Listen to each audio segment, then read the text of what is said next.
আর একটু থাক না, তোর সাথে কথা বলতে না ভালোই লাগে। ডাক্তারি পাশ করার পরে মিয়া বিবি রাজি, ডাইকা আনবো কাজী, চল। ডাক্তার হয়ে গেছি, এখন আর কি নিচের দিকে তাকানোর সময় আছে আমার? ওই মিরাজ টিরাজ কি বেলে আছে আমার কাছে এখন?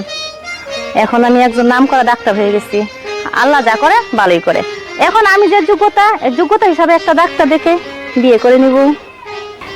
আবার কি জানতাম এই মিরাজ ছাড়া আর কি হবে না। দাঁড়া, হ্যালো, কি এই তুই আমার ফোন দিছিস কিসের জন্য? হ্যালো ঝুমা, তুই 2 দিন হচ্ছে বাড়িতে আইছস, একদিন আমার কথা হলে না, এ পর্যন্ত ফোনও ধরস না। আচ্ছা তুই এক কাজ কর, তুই এই যে আমাদের দক্ষিণ পাড়ার মিলন সার মাজার আছে না, তুই ওইটার সামনে আমি আমার দাঁড়ানো আছি।